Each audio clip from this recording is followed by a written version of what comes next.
This month, our small group sessions will lay a foundation for our Fall Family Day this October. Additional information on Fall Family Day can be found on our website.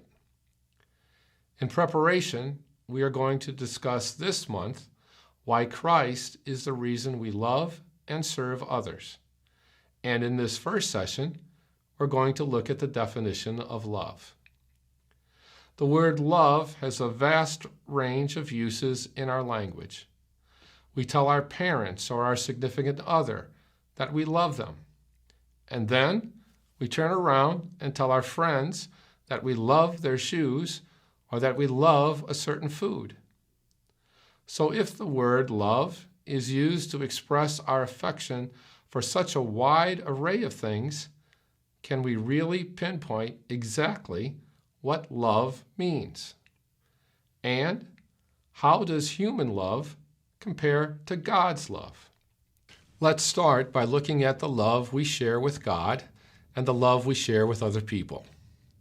For humans, love is just one part of our nature, and we sometimes turn that characteristic off when we are around people we really don't care for. God, however, doesn't have love as a characteristic. He is love, and His perfect love extends equally over everything.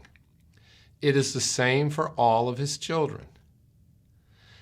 In 1 John 4, 7-8, it reads, "Beloved, let us love one another, for love is of God. And everyone who loves is born of God and knows God.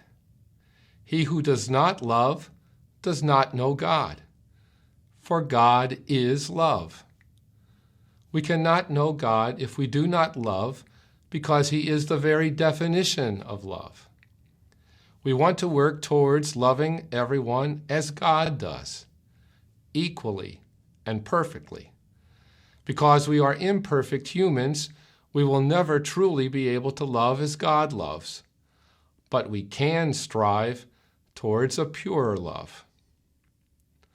1 Corinthians 13 offers possibly the most well-known exposition of love.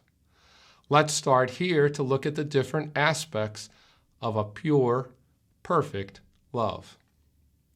You may want to read this chapter with your group after the video. The first to third verses start with an underlying truth that without love, our actions and faith have no meaning. We can have all the faith and wisdom in the world, but if there is no love behind it, we are nothing. We can help the poor or make sacrifices to help others, but if we do not do those things with love in our hearts, then we're not acting in the mind of Christ. Just as we hear in James 2:26 that faith without works is dead, similarly, works without love have no meaning. Paul even instructs in 1 Corinthians 16, verse 14, "Let all that you do be done with love." If love isn't our motivation for doing something, then we must ask ourselves, what is? We must always look for ways to increase our love for each other. If love should be the basis of all that we do, then we can look to the 4th to 7th verses of 1 Corinthians 13 for a good framework of what our love for others should be like. Our love for others and for God must be kind. It is not jealous. It is not prideful. There are no evil thoughts associated with our love. It is not immoral. It finds joy in sharing truths with one another. With love, we can find strength to endure through tough moments, and we can see hope in all situations. This is what a pure love looks like. Think of the last time you said, "I love you," to somebody. When you said that, what did you mean? A godly love has all of these meanings attached to it. So when we show or tell people that we love them, it means we feel kindness toward them. We don't think that we are better than them in any way. We're not envious of anything they possess. We're joyful in our openness with them. And we believe and hope in our relationship with them that we can overcome any struggle. Are you having trouble loving every person in your life in this way? When our love resembles all of the different aspects laid out in 1 Corinthians 13, it has the power to transform our own lives and the lives of others. How can we make this kind of love come alive?